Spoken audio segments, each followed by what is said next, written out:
Recording 55.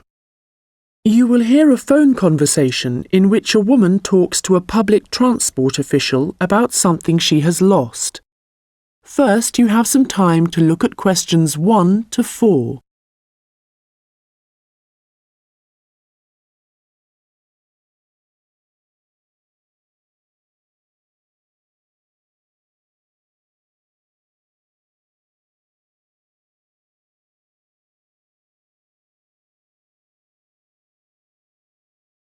Hello, City Transport Lost Property. How can I help you? Oh, hello. Yes, I'm calling about a suitcase I lost yesterday. I don't suppose I'll get it back, but I thought I'd try. Well, some people do hand lost items in, so you might be lucky. Let's put the details into the computer. OK. Right, so let's start with a description of the suitcase. OK, well, it's small, and it's the type you can pull along on wheels. How about the colour? Yes, it's black, but not exactly plain black. It has some narrow stripes down it, sort of grey. Actually, no, they're white, now I think about it. OK, I'll just add that information. Now, were there any items inside it? Yes, I had a big bunch of keys in there. Luckily, my assistant manager has an identical set, so she's going out this morning to get some copies made. So, therefore, your office... That's right. My house keys were in my pocket, thank goodness.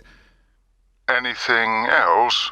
There were a lot of documents, but they're saved on my laptop anyway, so they don't matter so much. But the thing I'm really worried about, I haven't even taken it out of the box yet, is a camera I just bought. That's really why I'm calling. I can't believe I've lost it already. I see. Well, let's hope we can find it for you. Was there anything else? I don't think so. Any credit cards? They were in my handbag, and I had my passport inside my jacket pocket. Before you hear the rest of the conversation, you will have some time to look at the questions 5 to 10.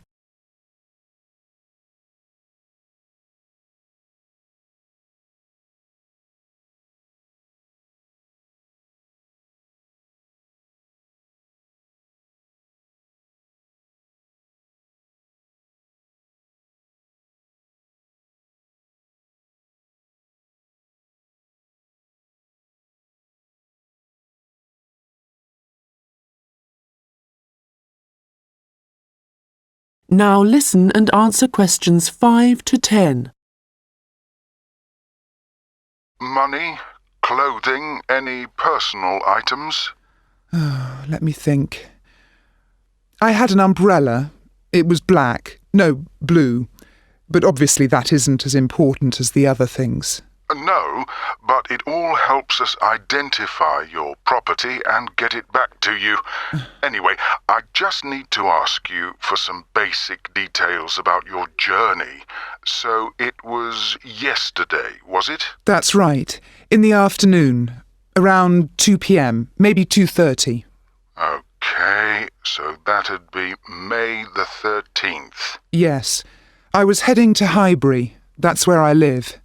All right, and you mentioned a passport, I think. So you were coming from the airport, I presume? Yes, and I was looking forward to getting home so much, and what with being tired and everything, I think that's why I just forgot about the case. And how were you travelling when you lost your property? What kind of transport were you using? I thought about getting the train, but that would have meant a bus journey as well, and I couldn't be bothered. So I decided to take a taxi eventually. That's where I must have left it. Well, that's good news in a way. It's more likely that a driver would have found it and handed it in. I hope so. Well, I need your personal details now. can I have your full name, please? Yes, it's Lisa Docherty. I'll spell that for you. It's Docherty. Thank you. And next, if I could have your address, the best address to send you the property if we manage to locate it. Sure, it's number 15A, River Road. And that's Highbury, as I said. Thank you. Just a moment. There's just one final thing. That's your phone number. I guess my mobile would be best. Hang on. I can never remember my own number. OK, I've got it. It's 07979 605 437. Very well. I think that's everything we need at this end. I'll have a look at the data on. That is the end of section 1. You now have half a minute to check your answers.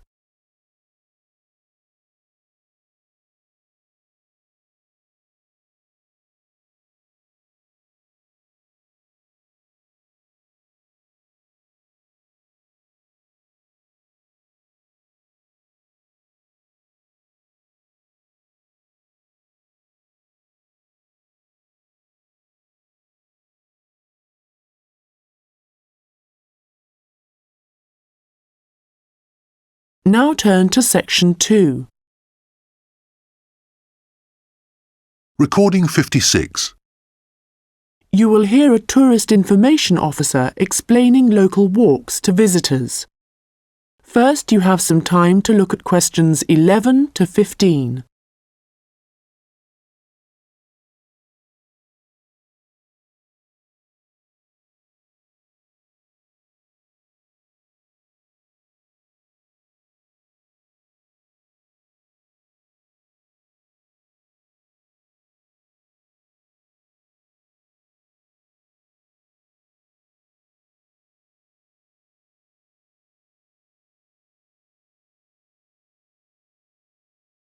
Welcome to everyone here.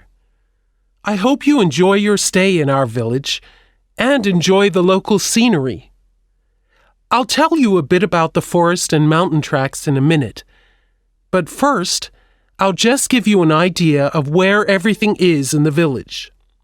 So, we're here in the Tourist Information Center, and when you come out of the center, you're on Willow Lane, just opposite the pond. If you want to get to the supermarket for your supplies of food and water, go right. That's the quickest way, and then turn right at the top of Willow Lane. And it's the second building you come to, opposite the old railway station. If you're planning on doing some serious climbing and you need some equipment, we do have an excellent climbing supplies store just 5 minutes walk away. Turn left once you're outside the Tourist Information Center. Take Willow Lane all the way up to Pine Street. You want to go left along here. Then keep walking and go up Mountain Road on your right until you come to the next turning on the left. Head down there and you'll come to the climbing supplies store. If you get to the small building that sells ski passes, you'll know you've gone too far. You also need to head to Pine Street for the museum. It's small, but well worth a visit if you're interested in the history of the village and the old gold mining industry. So, when you reach Pine Street from here, you'll see the old railway line on the other side of the road. Turn left into Pine Street and keep going until you come to Mountain Road. And just past here, the museum will be on your left, just behind the railway line. Don't worry about crossing over the tracks. The trains stopped running through here in 1985. If you're planning on following one of the easier forest walks, you might like to hire a bicycle. To get to the hire shop, again, you need to head to Pine Street. On the left-hand side of Pine Street, you'll see the town hall. Go down the little road that you come to just before it, and you'll find a bike hire shop just behind the hall. They have a good range of bikes, so I'm sure you'll find something that suits your needs. Last but not least, if you're hungry after a long day's trek, I can recommend our local cafe. Again, when you leave the Tourist Information Center, turn right and follow Willow Lane until it joins Pine Street. And right opposite, on the far side of the railway tracks, is the cafe. Before you hear the rest of the conversation, you will have some time to look at the questions 16 to 20.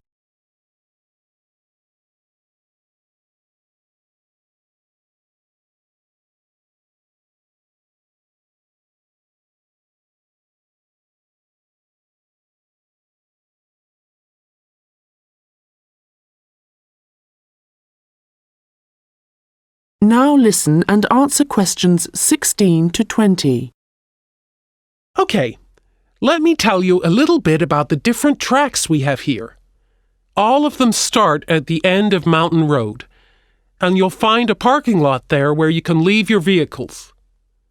Let's start with North Point Track. It's a gentle route through lowland forest, good for biking and probably the one for you if you have small children. There's a wooden hut where you can stay at the end of the track, but be aware that it's really just an overnight shelter, and you'll need to take your own sleeping bags and cooking equipment. Another option is the Silver River Track. As the name suggests, you'd be following the river for most of the way, and you get to see some of our beautiful native birds. But the track also goes through a densely forested area. Unfortunately, the signposting isn't very good in places, and you do need good map reading skills to avoid becoming disoriented, which happens to visitors a little too frequently, I'm afraid.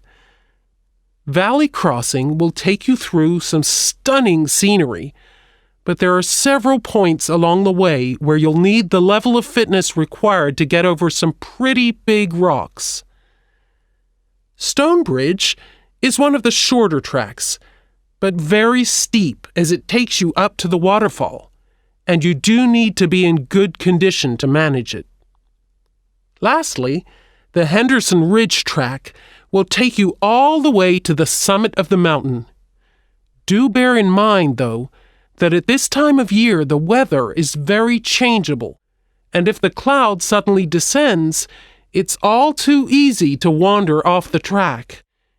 It's best to check with us for a weather report on the morning you think you want to go. On the way to the summit, there's a hotel which provides comfortable rooms and quality meals, so it's worth climbing all that. That is the end of section 2. You now have half a minute to check your answers.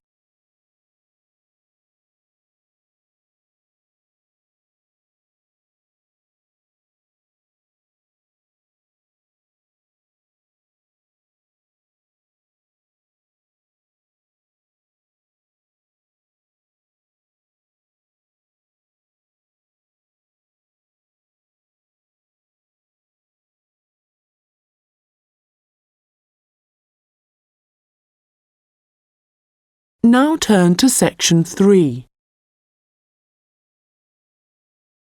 Recording 57. You will hear a student discussing his case study with his tutor. First, you have some time to look at questions 21 to 25.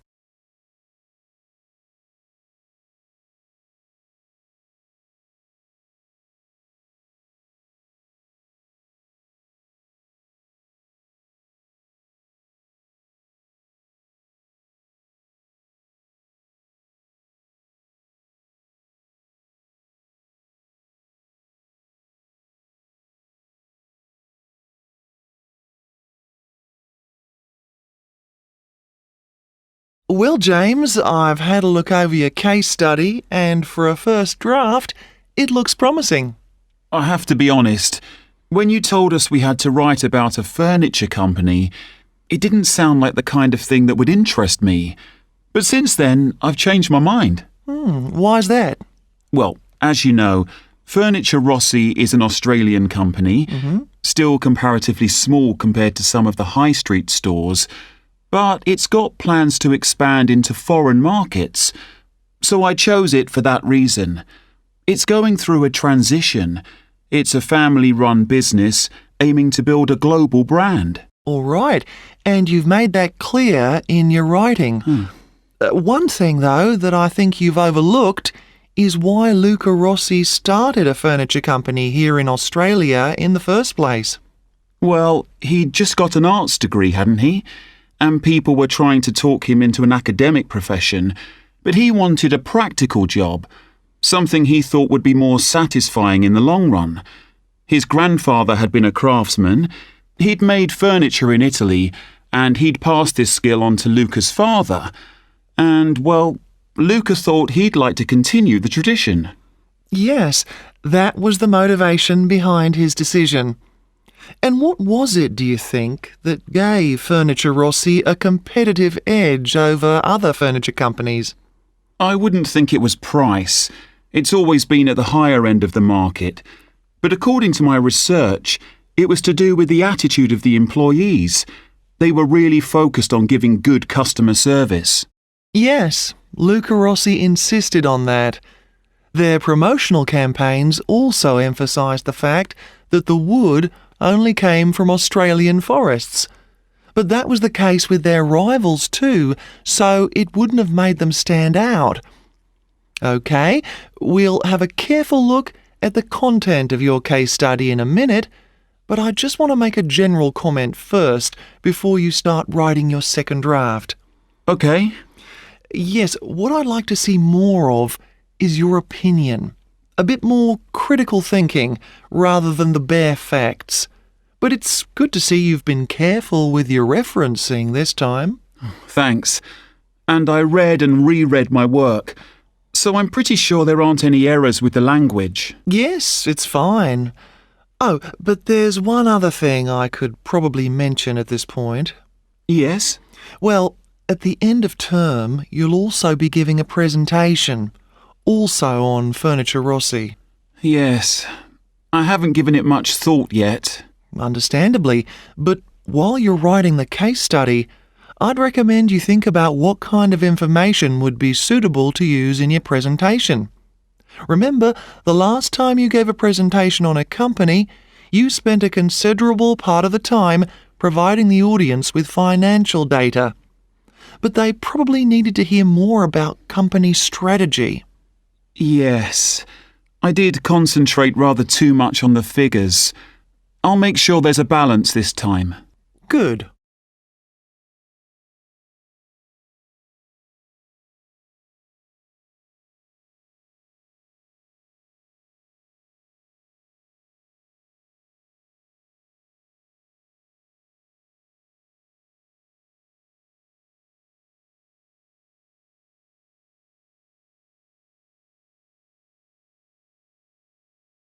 Now listen and answer questions 26 to 30.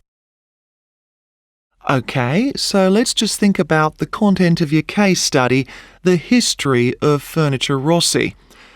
I see here in paragraph 4, you're talking about how Luca Rossi raised the capital for his new business venture.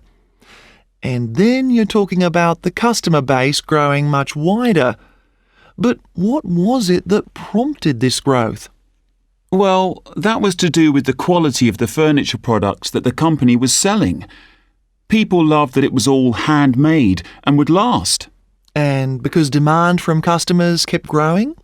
Well, then Rossi needed to take on more craftsmen, so they could make sure the orders were ready on time. And then he also had to set up 2 new warehouses to make distribution quicker. Yes, and from there, the company really grew. But think what happened next.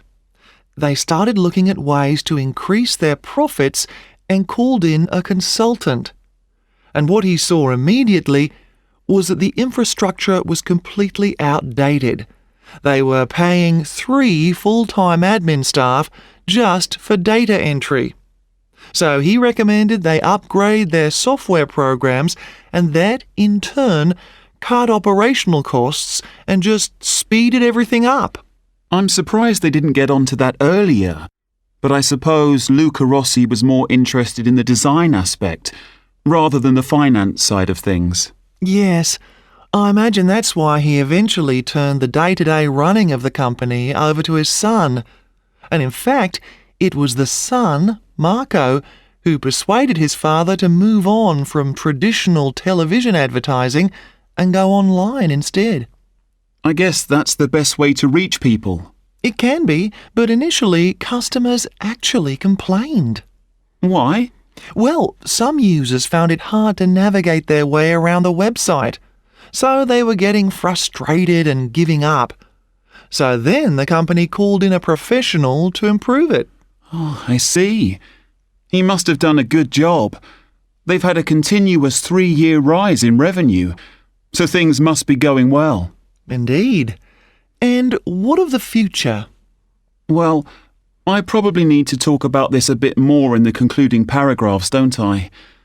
Consumers are already aware of the quality of the furniture, that's for sure. But I think the company is aiming to publicise their values.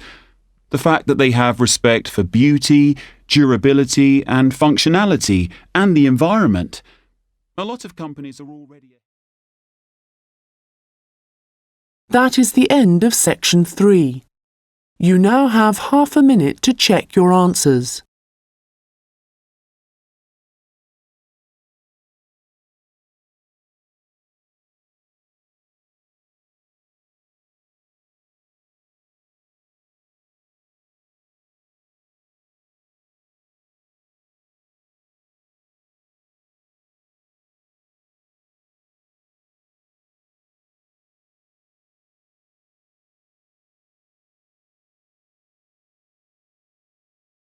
Now turn to section 4.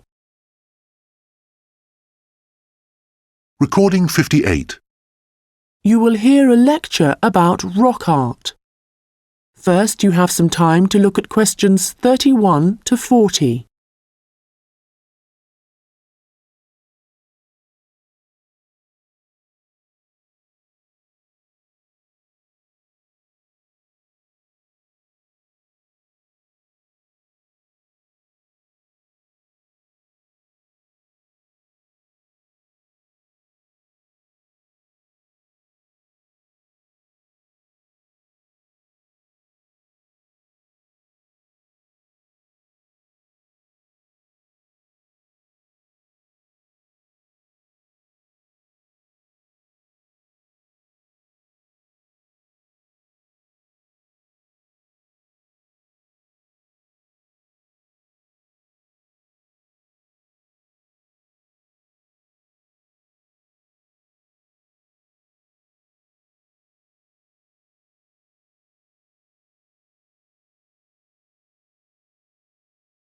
Now listen carefully and answer questions 31 to 40.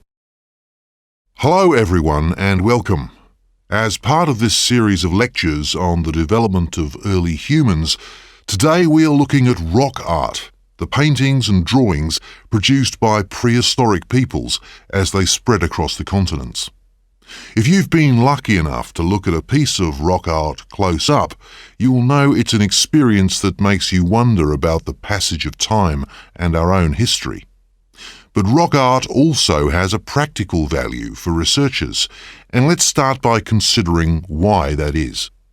Firstly, it provides vital information about the way that people evolved, information not always easily obtainable from excavated artifacts alone. Secondly, rock art tells us about migration, where people came from and where perhaps they went next. Rock art is found all over the world, and this in itself is not surprising. But what is rather amazing, you might think, is how similar some images are, whether you're looking at a rock face in South Africa or standing inside a cave in Spain. Let me give you an example. When our ancestors drew humans, they would often draw them as stick figures. But if they drew a face, then the eyes were almost always very prominent, very open and wide. And of course, animals are very common in rock art. But one animal which is very interesting to researchers is the lizard, because whenever you see a prehistoric painting of one, it's depicted either in profile or looking down on it from above. And these drawings are produced by people of totally different cultural backgrounds. Amazing. But how can this be the case, that similar artistic styles exist in such distant locations? In the past, archaeologists believed that trade must have brought people together, and that it gave them the opportunity to observe each other's culture, including art styles. But this didn't prove to be the case. Recently, researchers have come up with a new theory. They believe that the brains of our ancestors evolved to notice certain images before others, and this was important, actually essential, because in an environment full of constant danger, it was necessary for survival. So the need to quickly recognize things that could be helpful or harmful could have had a great influence on rock art and explain why some images are more common across cultures than others. Later on, there would have been other reasons why communities produced art, certainly for spiritual and social purposes, and no doubt for political ones too, as different tribes looked for allies and struggled against their enemies. Well, as I said before, you can find rock art all over the world, but I'd like to focus now on the rock art of the Aboriginal people of Australia. The images that survive in this part of the world span at least 20,000 years. In fact, the Aborigines were still practicing this art form in the late 18th century when the Europeans began to arrive, and certain images point to the contact between them. For example, the Aborigines began to draw ships which they would have seen along the coast. It's hard for us to imagine what they must have thought when these first began to appear. Another image that is evidence of European arrival is that of horses, an animal that would have been very alien to the Australian landscape. It isn't actually known how many sites there are across Australia where rock art can be found, but unfortunately we do know that much of the art is being lost to us. Erosion, of course, is one of the key reasons for its destruction, but human activity is also increasingly responsible. Since the 1960s, industry alone has destroyed around an estimated 10,000 pieces of art. At this rate, in 50 years, half of all Australian rock art could have disappeared for good. Vandalism is sadly another factor, and although most people, I believe, would wish to preserve this art, I'm afraid that tourism is another reason why the art is disappearing. In some cases, the art is damaged when people